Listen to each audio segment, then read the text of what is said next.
This is High School Not So Much a Musical, a podcast that takes you on a ride through the peaks and valleys of a high school journey. Here are your presenters, Nitin Jaladanki and Ayush Agarwal.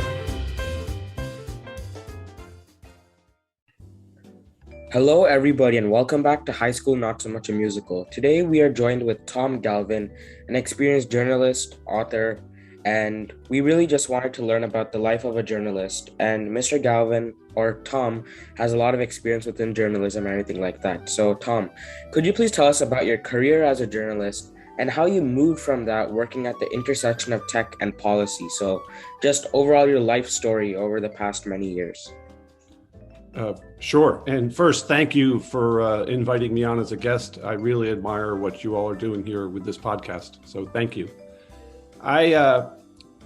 I became a journalist quite a long time ago, back in the late 80s. It wasn't something I intended. I was getting my master's at George Washington University in Soviet Studies, which will seem ancient. And I needed a part-time job, and I went to work for a news organization in Washington, D.C., and I'd always been interested in politics, and I got the bug, and I ultimately decided to switch and to become a journalist. And I worked for a few different publications. One was Congressional Quarterly, which is a very D.C.-based organization looking at Congress and legislation and the powers that kind of influence those. Then I worked at the New York Post and the New York Daily News as a Washington correspondent covering Congress, presidential campaigns, and the White House, and as well had a column with an organization called National Journal, which is another DC-based organization. So along the way, I got to do a lot of exciting things, from covering the intrigues in Congress to working at the White House and trying to understand what were the motivations and the impact of White House decisions, and then traveling the country during presidential campaigns. So it was a job that was really exciting and challenging because you had to try to find the story behind the story. You had to try to put context to it, how it affects real people, and you had to gain trust of people. And that is a big part of being a journalist, especially when you're working with the same people over and over, when you're on what is called a beat. And that was important, and you had to gain credibility and respect. It didn't mean you wouldn't be critical sometimes in stories, but people wouldn't be surprised and you'd be fair. And that's kind of the hallmarks, I believe, still of journalism today, or should be. From that, I left journalism and through circumstances ended up out where you all are, out in Silicon Valley, working and living for technology companies and living in San Jose, where I really got a firsthand look at the beginnings of, and the development of the internet, and how that was shaping our lives and shaping society, and ultimately decided to move back to the Washington, D.C. area and continued on that course where I was advising technology companies about policies and trying to translate the promise of technology, sometimes the pitfalls, to people who care about policy and politics. Thank you so much for that introduction. And right now, I'm a 10th grader, and Ayush and Nitin, they're 11th graders. So I'm taking AP US History right now, and they took it last year. And right now, we're learning about the Gilded Age, a period in American society where large corporations, they controlled all the social, political, and economic life of the United States. And for those who don't know, Tom, he has a book called The Auction, and it seems to take the situation to an extreme. So could you talk about the plot line, how you came up with the idea for it, and how much it resembles the direction the country is headed in? It's a great question. The Auction came to me as someone who had been involved in technology and politics and looking at the future. A lot of my job in the last 15 years has been to try to look ahead and think about what the future will look like. And as I did, I started to imagine a world, to your point, which is not entirely different than what we have today, but where technology and capitalism have run amok. And the basis of the auction is, we all know that there's markets now, stock markets for stocks that get bought and sold, real estate markets, commodities markets. And the premise of the auction is there's a new economy in the United States, and the United States is booming based on this economy, which is the buying and selling of the future of people. So if you're 22 years old and you're going into your life, you get evaluated and determined on what kind of financial future you have, and that's all that matters. And these large corporations bid on your future, to have a stake in your future. So people are essentially stocks to be bought and sold based on their perceived value.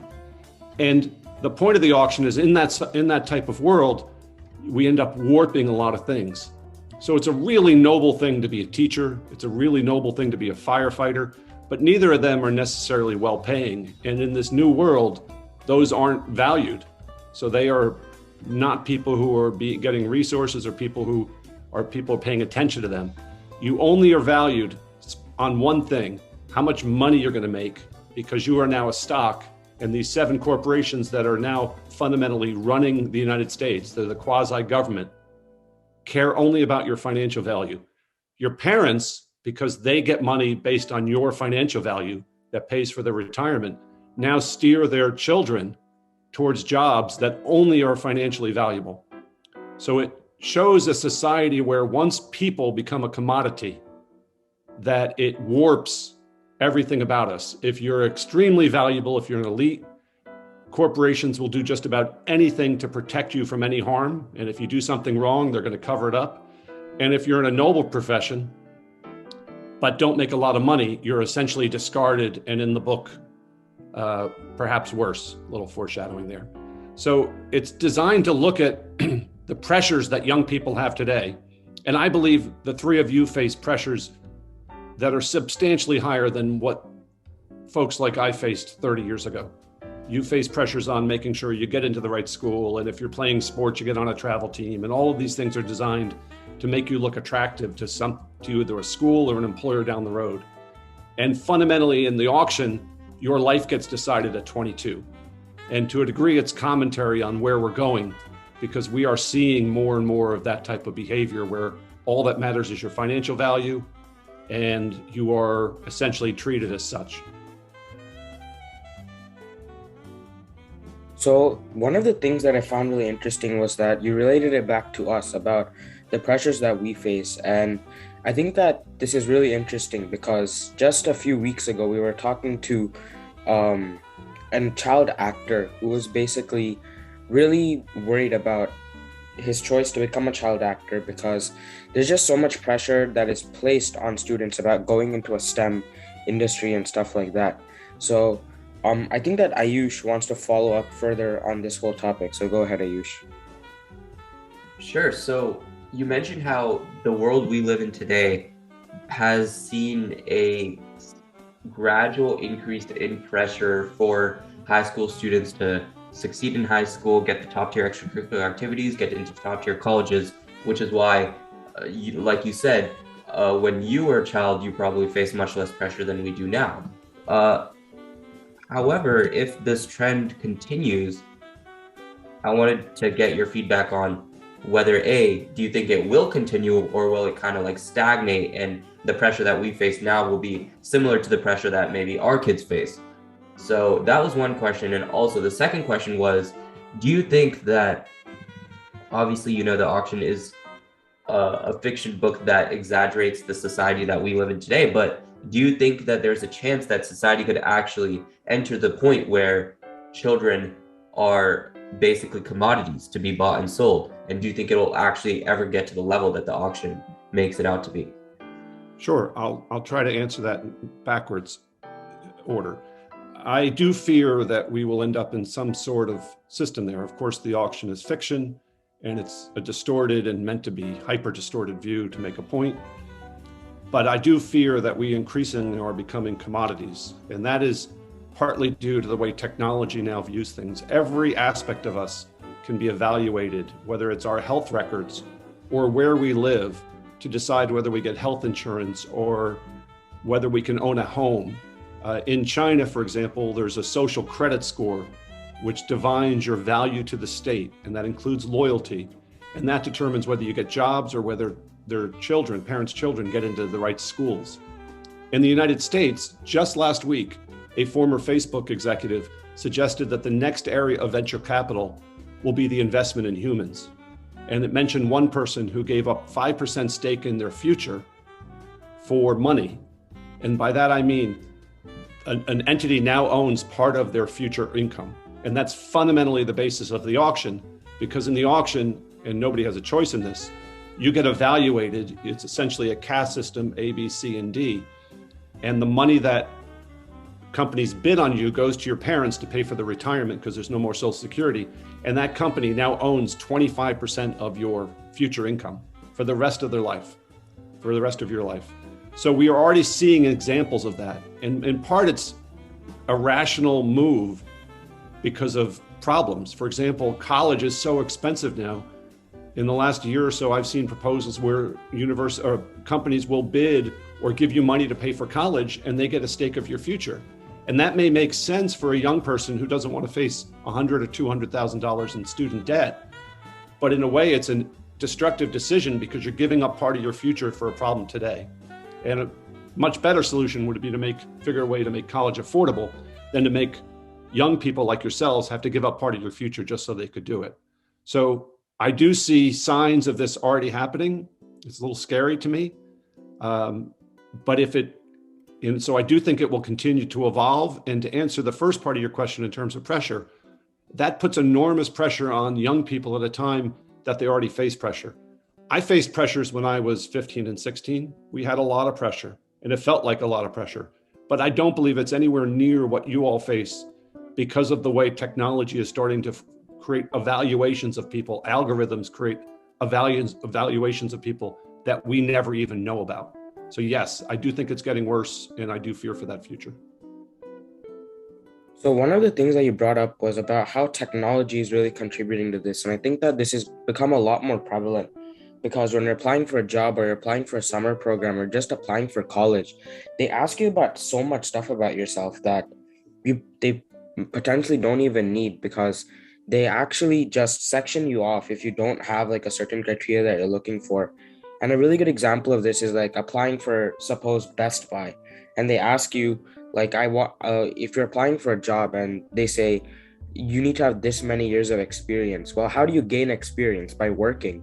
So I think that this is one of like the very important things that companies need to start to recognize, is that they do need to start investing in people and their futures, but they need to make sure that they're also giving them like the freedom to move on. So I think that this leads me to my next question, which is a little bit more on your journalism side. So like every journalist has their own little topic or niche that they talk about, and the topic that they just love engaging in debates and writing about. So could you please talk about your niche per se? Sure. Well, I was a political reporter, so by nature, that was my niche.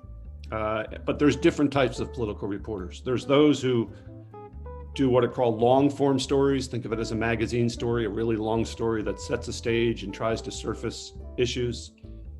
There's people who did put context to things that had already been written about. And then there was those who tried to break stories. And I loved to break stories. So that was where I was passionate about. And that's what I became more known for than anything else, was the ability to break stories. I think I'm a naturally curious person. And if there's something to be known, I wanted to know it. So I really enjoyed breaking stories. I will add one thing to it though, which is I think something that's been lost in journalism. A lot of time for a journalist, it's not what you can report, but what you know.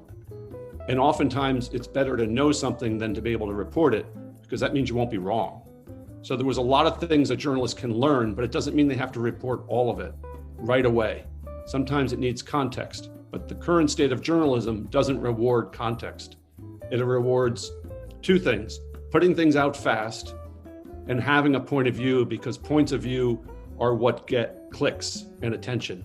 But that's not necessarily always the best thing when it comes to journalism.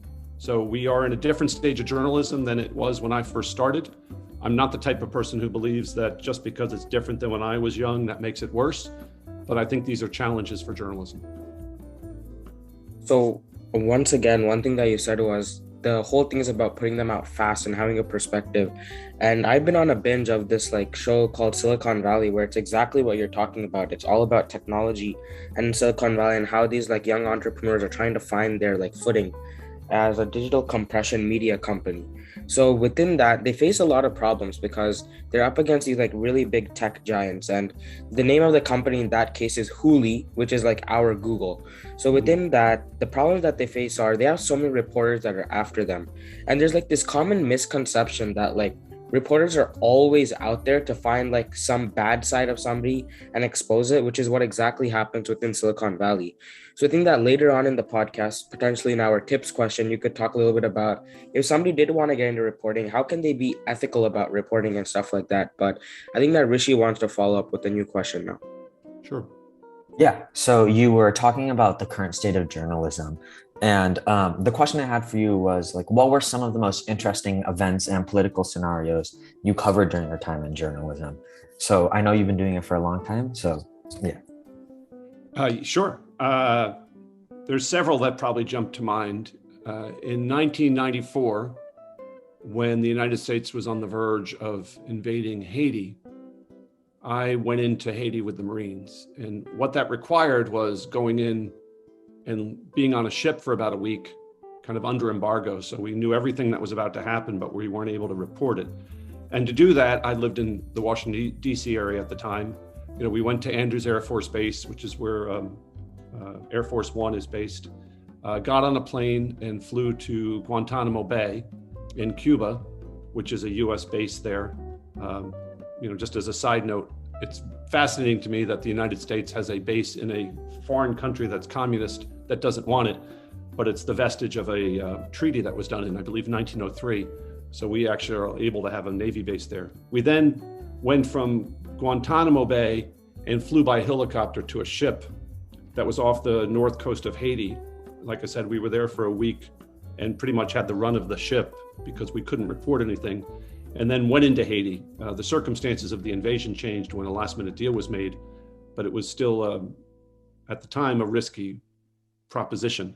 In retrospect, with what happened after that, post 9/11 and everything that's happened in the last 20 years, it doesn't seem so, frankly, dangerous. But at the time, it was interesting, and I spent about 4 weeks in Haiti, kind of interacting with the Marines. And so that was a really interesting experience, mostly because it requires you to use your instincts. And to me, there was nothing more enjoyable than having to rely on my instincts in an unusual place and to see if they were right. I kind of really enjoy that. Other than that, covering presidential campaigns was fascinating because you're trying to, you're traveling around the country, sometimes 3 or 4 flights a day. You're getting to meet people in different cities. You're seeing how people react to candidates, both negatively and positively. And I really enjoyed doing that part. It isn't, frankly, a great place to break stories because you're in this bubble. A lot of those stories get broken outside of that bubble. But traveling the country with a candidate was a really interesting and kind of enlightening experience. Thank you so much for listening to this episode of High School, Not So Much a Musical. Stay tuned to listen to the second part of our talk with Tom Galvin. Our next talk ranges from what a typical day of a journalist looks like to what the process of interviewing the president looks like. Keep on the lookout for upcoming episodes, and we'll see you next time. That's our show for today. Now roll the credits. High School Not So Much a Musical is hosted by Ayush Agarwal, Nitin Jaladanki, and Rishi Sinha. Narration by Samhit Padala. Music from Louis Luang Relaxation Cafe, Tune Pocket, and Infraction. If you like the show, please recommend it to your friends and family. Thank you so much for listening, and we'll see you next time.